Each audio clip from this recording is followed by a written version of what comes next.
নমস্কার বন্ধুরা। আর এই গরমে সবাই কেমন আছো? আমি তো মোটামুটি আছি। আর এখন তো সিজন চলছে ইঁচড়ের, তাই ইঁচড়ের একটা খুবই সুস্বাদু রেসিপি নিয়ে আজকে চলে এসেছি। দেখতেই পাচ্ছ এখানে আছে চিকেন। হ্যাঁ, আজকে চিকেন দিয়ে ইঁচড় রান্না করব। এখানে পেঁয়াজ কেটে নিয়েছি আর টমেটো কুচি করে কেটে নিয়েছি, আর দুটো মাঝারি সাইজের আলু টুকরো টুকরো করে কেটে নিয়েছি। আর মশলার জন্য এখানে আদা রসুন আর পাকা লঙ্কা নিয়েছি। আর এই টমেটো দুটো চিনতে পারছো নিশ্চয়ই, এটা আমাদের গাছের। এই টমেটোগুলোও একসাথে পেস্ট করে নেব। একটা কড়াইতে সাদা তেল গরম করে চিকেনগুলো হালকা ভেজে নেব। চিকেন দিয়ে ইঁচড় কেউ কখনো শুনেছো নাকি রান্না করে দেখেছো?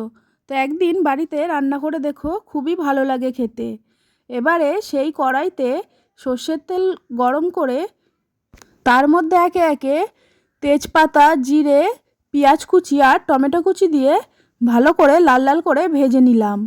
এবারে একটু লবণ দিলাম পরিমাণ মতো, আর সামান্য চিনি দিয়ে দিলাম। দিয়ে আবারও ভালো করে ভাজা ভাজা করে তার মধ্যে ওই পেস্ট করে রাখা মশলাটা দিয়ে দিলাম। আর ওদিকে আমি ইঁচড়টা কেটে পরিষ্কার করে ধুয়ে সেদ্ধ বসিয়ে দিয়েছি। এইবারে মশলাটা খুব ভালোভাবে কষিয়ে নিয়ে তার মধ্যে পরিমাণ মতো হলুদ আর 2 চামচ জিরে গুঁড়ো, 2 চামচ ধনে গুঁড়ো দিয়ে দিলাম। এইবার খুব ভালো করে কষাতে হবে, যেহেতু এটা চিকেন দিয়ে হবে। তো এইবার সেই ভেজে রাখা চিকেনগুলোও দিয়ে দিলাম। দিয়ে আবারও ভালো করে কষাতে লাগলাম। এইবার পুরোপুরি ভালো করে কষিয়ে নিয়ে সেই সিদ্ধ করে রাখা চিকেনটা আর আলুটা দিয়ে দিলাম। দিয়ে একসাথে ভালো করে সবটা মশলা দিয়ে মিশিয়ে নিলাম।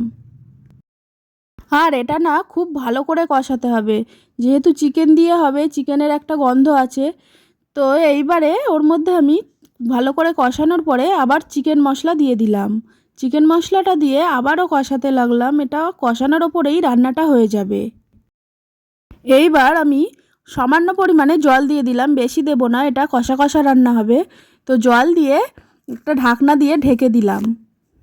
এইবার ঢাকনাটা খুলে এটা আমার প্রায় রান্না হয়ে গেছে। এর মধ্যে আমি গরম মশলা দিয়ে দিলাম 2 চামচ। এইবার গরম মশলা দেওয়ার পরে খুব ভালো করে আবারও 5 মিনিট ধরে ফুটিয়ে নিয়ে নামিয়ে নিলেই রেডি চিকেন দিয়ে ইঁচড়। তো এখানে দেখতে যতটা না ভালো হয়েছিল, তার থেকে খেতে তো আরও খুবই সুন্দর হয়েছিল। বাড়িতে না ট্রাই করলে এটা বোঝা যাবে না। তো আমার এই রেসিপিটা ভালো লাগলে একটা লাইক ও একটা কমেন্ট করে দেবে।